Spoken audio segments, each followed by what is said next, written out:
Hey fellow babies, welcome back to Pachter Factor on SIFTD.net. I'm Michael Pachter, your host. If you're joining as a Patreon patron, thank you so much for your patronage. Same for our YouTube subscribers. If you are doing either of those or not, please try to remember to link your Twitch Prime account to your Amazon Prime account. There are instructions on how to do that in the show description right below. And you have to re-up that every month or two. So just if you haven't done it in a while, please re-link, and we get paid by Amazon. Costs you absolutely nothing. You are taking advantage of your annual subscription to Prime, and Amazon's paying and you pay nothing. So it's a great deal. If you're doing neither of those or any of those, follow me on Twitter at Michael Pachter. Follow me on Blue Sky at Michael Pachter. Today's question on Pachter Factor comes from Patreon from Tarma. There seems to be a consistent narrative that console sales are slowing, but Switch is poised to become the best-selling console of all time. So much so that Sony just mysteriously bumped up the lifetime sales of the PS2. That's pretty funny. Sony keeps saying, and by the way, that's true because PS2 didn't launch initially in South America, and they sell it in South America for like $29, I think, something like that, maybe $49, but it's really cheap. And South America has as many people as North America. It's like 400 million people, so they really are still selling it. Sony keeps saying that PS5 is outselling the PS4, and PS4 is currently fifth in lifetime sales. Sure, Xbox isn't selling as many machines, but is the narrative that console market is dying overblown? I guess it depends on how you define the console market and health versus death. The fact is, consoles are like going to see the movies in the theater. Right? It requires extra effort to play a game on a console. You have to purchase something. You have to install it. You've got to, wire it to your TV, and you've got to figure out how to, initialize your controller and put your gamer tag in there and whatever. And so it takes effort. And so only a couple of 100 million people, 300 million people do it. That's just kind of whatever the total console install base is. It's under 400 million. PC gaming is a little easier, so that market's probably more like 800 million. I mean, it's a pretty big audience that occasionally plays PC games. Mobile is a lot easier. Like, I downloaded Balatro and did it in my, 1 gigabit per second household, and it took about 4 seconds. I literally went to search, typed in Balatro, click, $10, click, Apple Pay, click. Three thumb clicks, and I was playing Balatro. So mobile's really easy, and the others are harder to set up.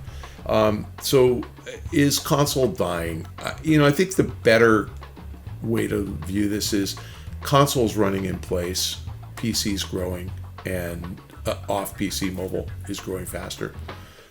We have 3.5 billion people who play mobile games. We have, let's call it 350 million people who play consoles. So mobile is 10x as big as console, period. 9 out of 10 mobile gamers have never played a console game. That's just what it is. And the reason I said it's like movie theaters, how many people see a movie in its lifetime? And the answer is, if it's on TV, a lot more people than saw it just in the theater, period. You do the math on whatever the best-selling movie of all time is. It's high 2 billion, it's 2.7. Let's call it $3 billion. If a movie does $3 billion in ticket sales, the average ticket's $10. So 300 million people saw it. But when a movie is on TV, how many people see it? Billions over time. Like how many people have seen The Shawshank Redemption? Which is on TV nonstop, 24/7. How many people have seen Meet the Fockers? Way more than saw in the theater. So if you make something more widely available, you're going to get more views. And so the console market is dying relative to all other markets because it's not growing. Now, what's causing it to die a more rapid death is that Sony has kept the price of the PlayStation too high for too long. So the average, well, I guess PlayStation launched at $499, right? PS5, and it isn't even down to $399 yet, and it's been 4 full Christmases. PS2 launched at $299 in 1999 in Asia and 2000 in the US, and by mid 2002 was 149 in the US. So the price got cut in half after 1.5 years. Why was it the best-selling console of all time? Because they cut the price in half early in its life cycle. So if you kind of add up the average price paid for PS2, way under $200, probably $150. Add up the average price paid for Grand Theft Auto. It's not $70. It's like 22. You know, a lot of people bought it for $70, but most people bought it for 10. You know, or Steam sale for 3. So I think it's the same thing, that because the console price has stayed so stubbornly high for PlayStation, necessarily they're going to sell fewer units than they have of other iterations. Microsoft did something different. They made Game Pass so affordable and attractive early on that they cut into their own console sales. And you know, you just don't have to buy the console to play Game Pass. You can play on the PC. And so PC gamers who really wanted to play Forza or, you know, Halo or whatever proprietary Microsoft title don't have to buy a console to play them. That limits them, and they also just haven't cut price, and they also haven't been marketing the Xbox. Switch, on the other hand, it's selling more than any console because it's cheaper and it's really good. Launched at $349, yeah, $349, but it dropped to $299 pretty quickly. Then they introduced the Switch Lite for $199, and you know that price point has been affordable forever. And Nintendo has a pretty big advantage in software. They've done a pretty good job. But the answer is, you know, I famously have said that the PS4 generation was the last great console generation. I still believe it. I don't mean it's the last one ever. I mean it's the last great one, and each succeeding generation will be smaller than the one before it. Movie theaters have not gone away, and they're not gonna go away. But box office peaked at like $11 billion in 2019.